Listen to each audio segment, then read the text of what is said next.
Welcome to the Harvesting Wisdom podcast. Together we explore the vast landscapes of life, delving into the rich soil of experiences, sowing the seeds of curiosity, and harvesting the profound wisdom that each episode unfolds.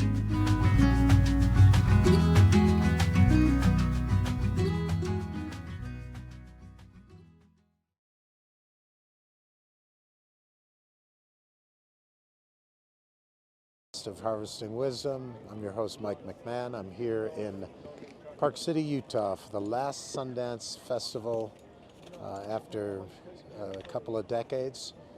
It's kind of a sad thing to see it leaving the city. It's a big part of the culture. The vibe here is amazing. But we've had a wonderful time. It's extremely busy and hectic. Really hard to find a parking spot or to get around. With the buses and stuff are all free, but it's a little bit of a challenge. But we've been fortunate enough to get into some private showings and parties and activations. A lot of good sponsors here and great filmmakers. A lot of people who just love the whole film industry, both writers and producers and directors and. Like any other industry, it's ever changing.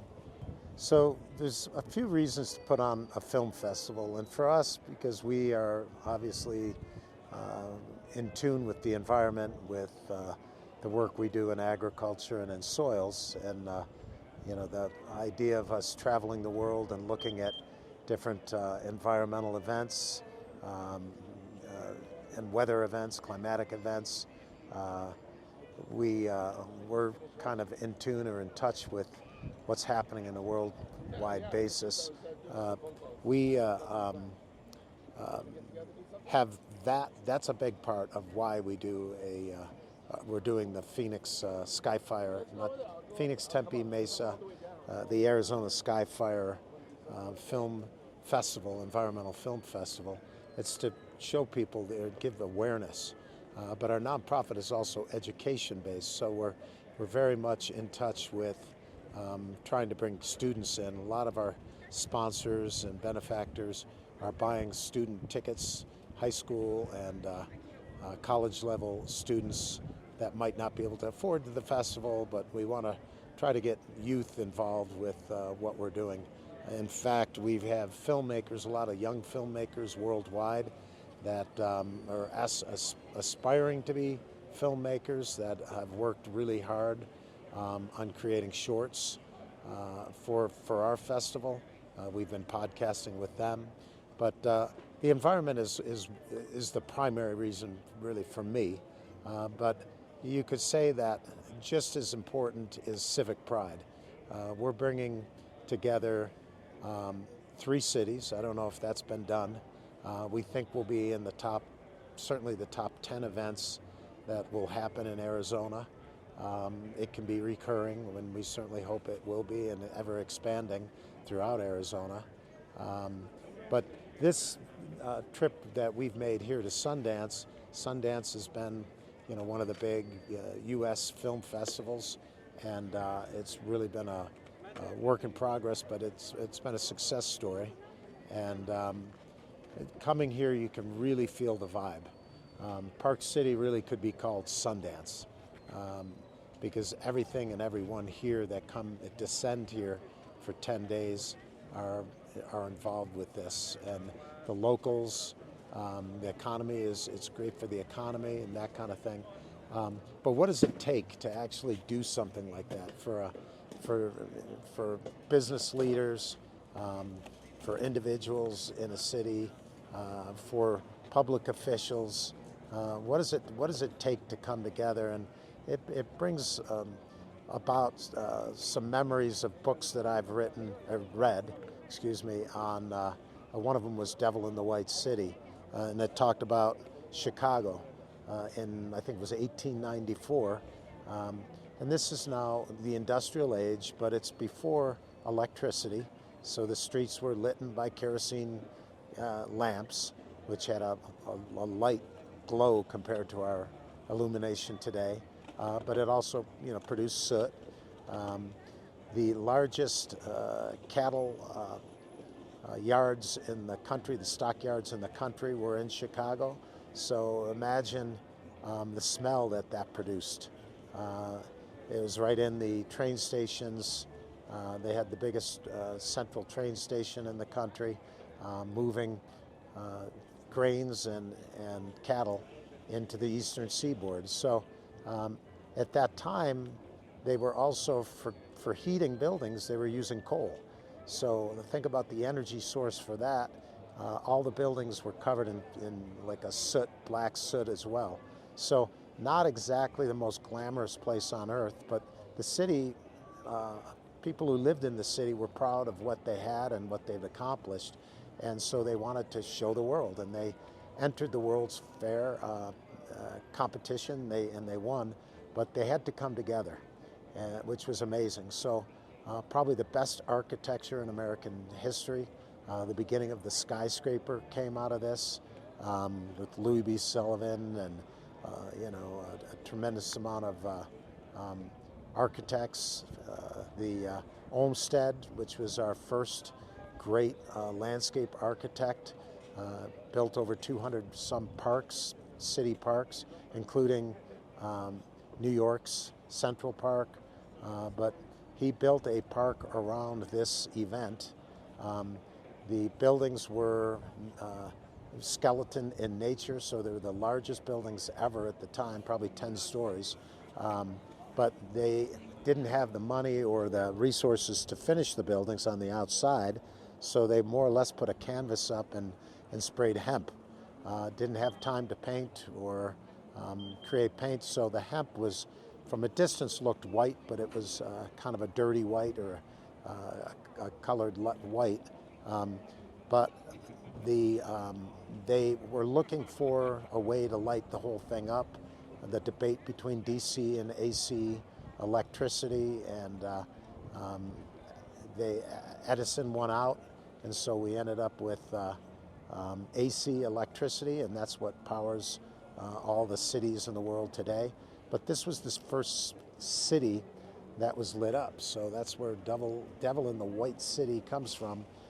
From a distance, you could see illuminated buildings with real illumination, not with kerosene. They were high-rise, and they also needed a special thing to compete with the Eiffel Tower. So they came up with, they ended up choosing the Ferris Wheel. It was never been built up until that time. It was not their first choice, but again, they were running out of time, so they built it. And imagine a wheel that would have cars that would fit 100 people. And I don't remember how high it was, but it was significantly high, maybe 100 feet high. So first time in history that humans, the average person, was ever up in the air. It was really before commercial airplanes and that. So you're seeing, from that standpoint, this looked like the most modern thing in the world, and it brought the world to Chicago, and it puts Chicago in a great light. And so it ended up being very difficult for the leaders and the government to put together. It took a leap of faith for them to do it, but in essence, it put Chicago on the map. So I look at that. I look at another book, Boys in the Boat, which was same, maybe 4 decades later, the 1936 Olympics that went to Germany. There was a group of rowing kids that rowed for University of Washington. They were not wealthy by any stretch of the imagination. At that point, Seattle was a very blue-collar city. It was in the Depression in the United States, so lots of poverty, a lot of hardships. And the boys ended up rowing very well, and they ended up beating all the Ivy League schools on the Eastern Seaboard, which was not something anyone expected, but they were entitled to and qualified to go to the Olympics. Problem is they didn't have the money to do so. It doesn't seem like that big a deal to any of us now, but sending an entire crew team with the boats, with the shells that they had, and put them up in Germany. They had to take a cruise ship over there to be in the Olympic team. Was an expensive thing.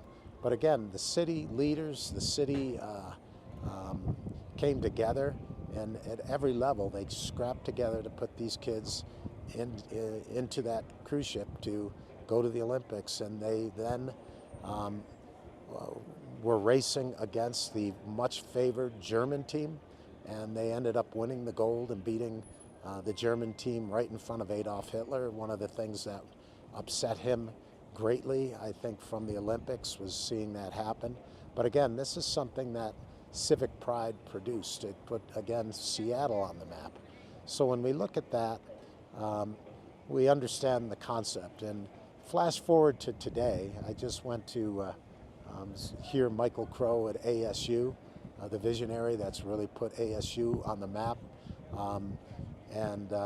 You know, he's turned ASU into one of the top 10 schools in the country. They're actually in the top 5 of many categories. Number 1 for innovation. And for innovation, they are number 1.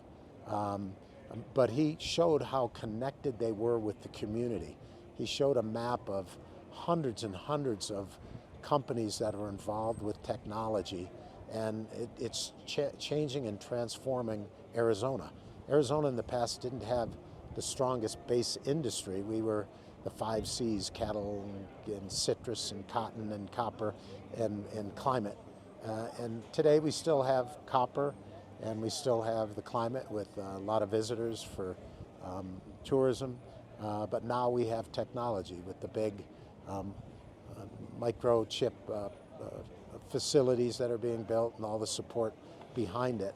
So we see what can happen when a community comes together. Not getting lots and lots of government support, they don't have their hands out.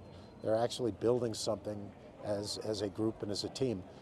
I think the Arizona Skyfire Film Festival has the ability to do the exact same thing, and that's the concept. The second concept. It's not just about the environment. It's not just about civic pride. It's also about the film industry, you know. And so those are the 3 major results I think that we're hoping to achieve with what we're doing. Okay, so you said that this was going to be a mind-altering experience, and it was. There's so many different things that we did here.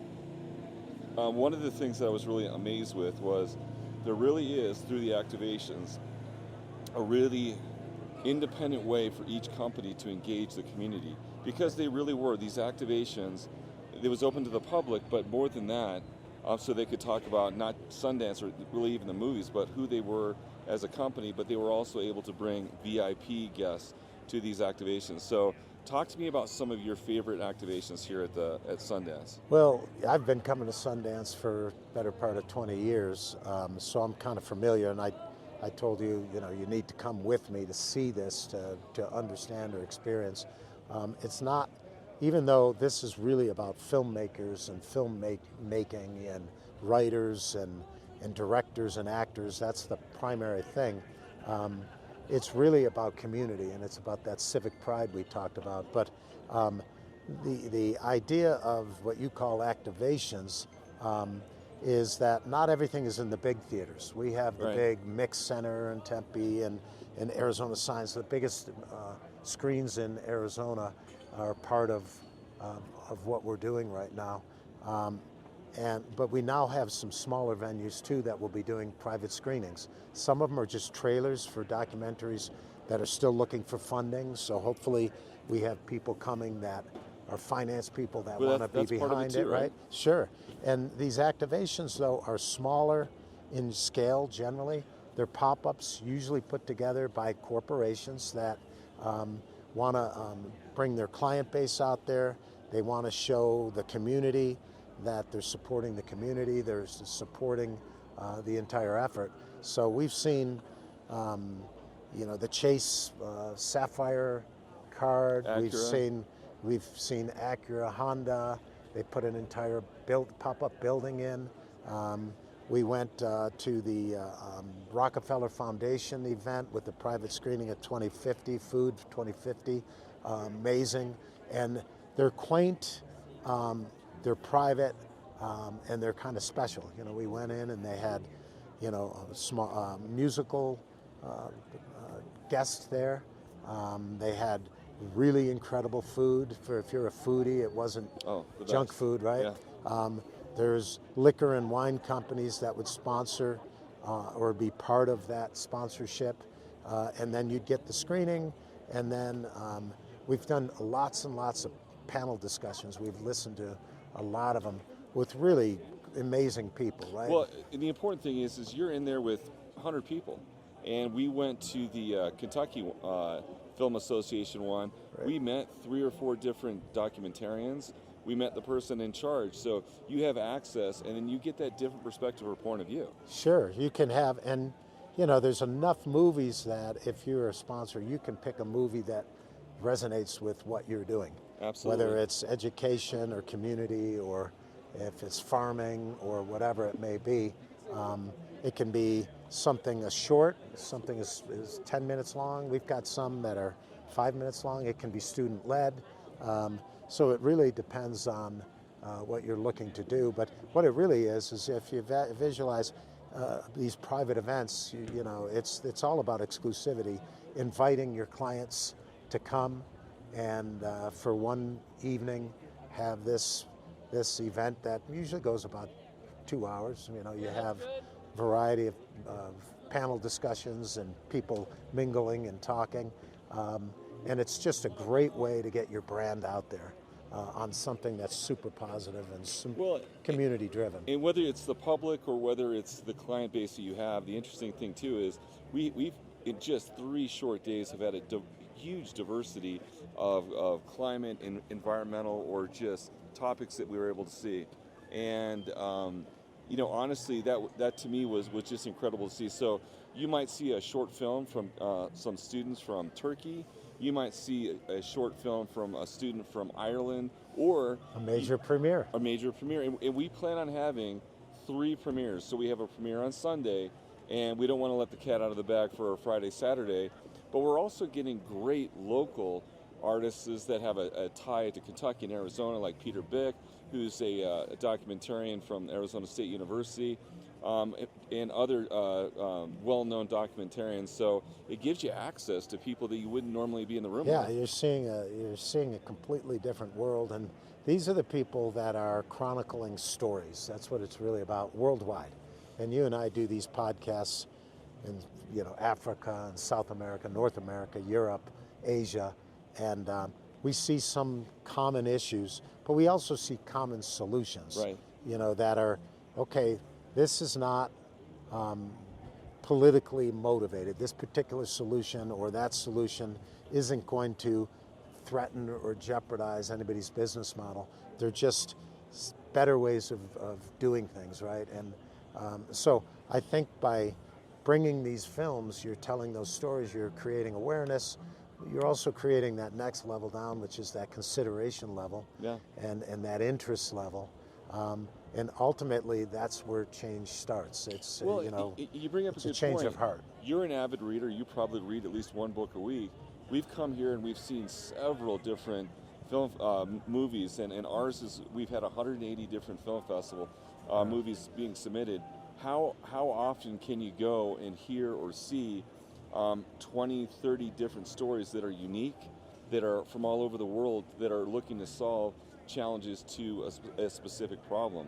So that to me is the exciting part too. Yeah, and the idea of drawing people to a major event in Phoenix, this would be one of the few cultural events, not sports related, right? So, you know, Phoenix is changing its face. We're becoming more positive to business, to the education, the largest, you know, institution on the in the country, maybe on the globe, I don't know.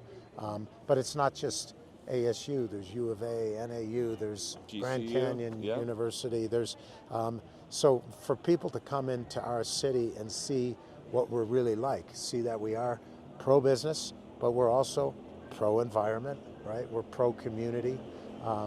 this is kind of cool because you come to Sundance, it's beautiful here in the summer, but this isn't done in the summer. This is done in the winter.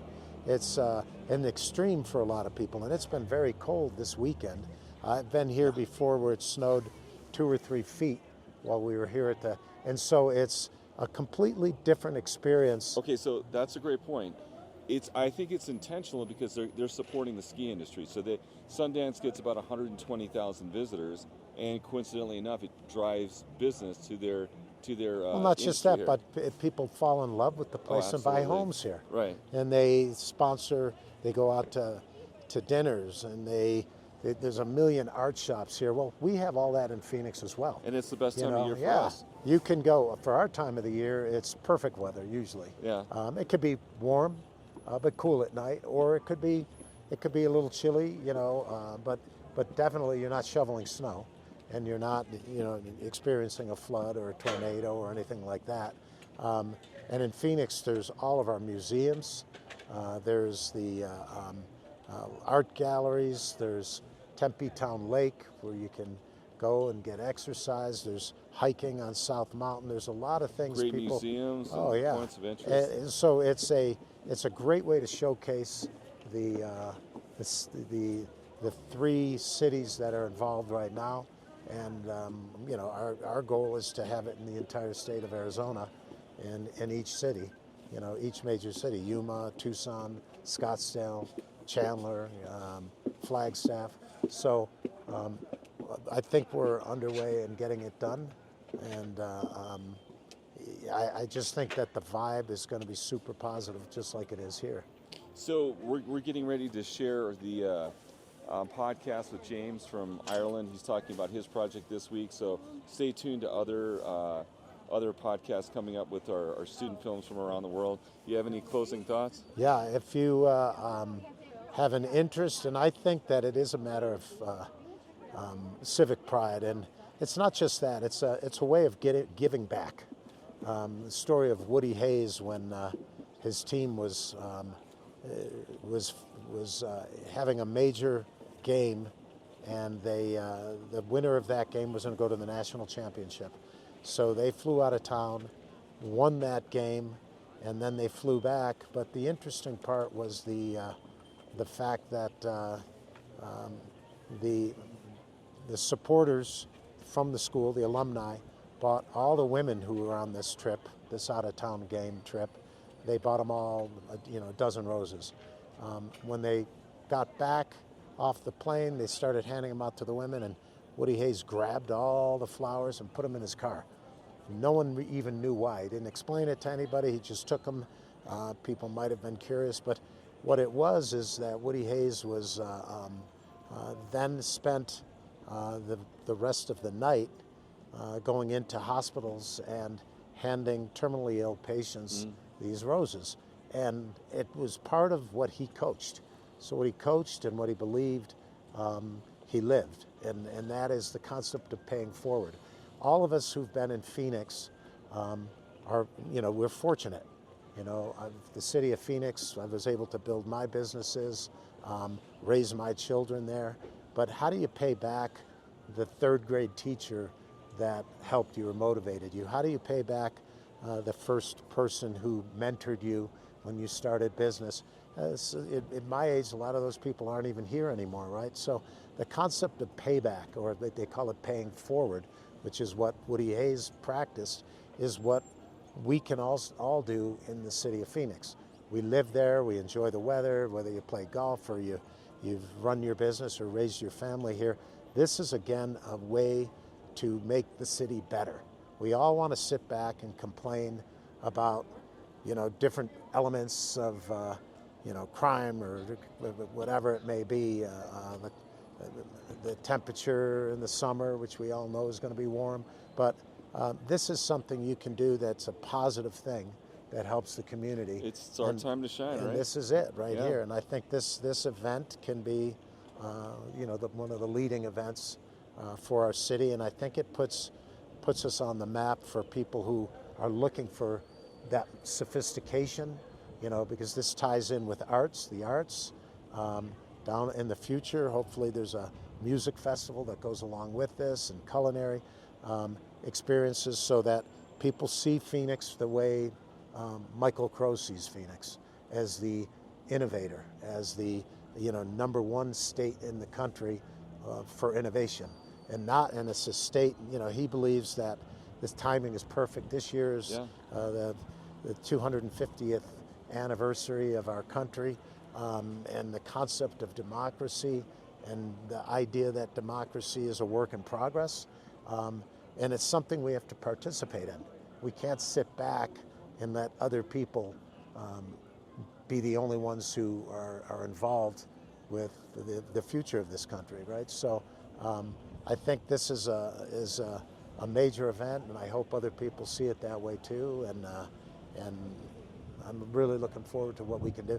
Very short amount of time for this year to be able to pull it off. So ideally, we get sponsors that just want to be founding sponsors, whether they're individuals or whether they're companies. And if you're somebody in Phoenix, if you are the best auto body shop, if you're the best, consider yourself, the best at building schools or whatever it may be, then this is your opportunity to show it. Absolutely. And to be part of it. And the idea of activation is we get small venues. There's a ton of people up and down that light rail, a ton of businesses that have offered us their venue. So we can work in cooperation to create an individual experience, that activation experience that you're talking about. So it's really about you and your business and your branding, not necessarily about all the other stuff that's going around you. Well, and that's the thing. If we did a film festival where all we did was show movies, we wouldn't spotlight or showcase our identity. All those businesses that you described, it's everyone. We want everybody engaged. It's an event. Involved. Yeah, it's an event. We're not sitting back watching it on a it movie is, on our cell phone. It is truly a spotlight for the city, not just us. Well, the entire Mesa. state, right? Yeah, so it's absolutely. not, so that's the idea, and we hope people to join us. And we're here in Sundance now. You can see the mountain behind us, and see the town lift.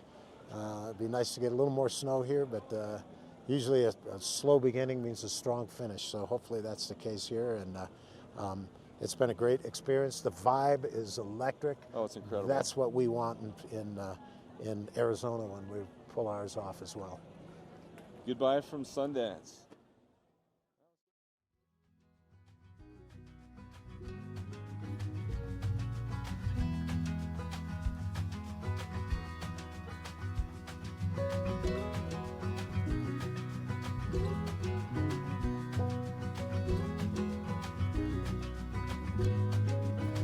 Thank you for joining the Harvesting Wisdom podcast.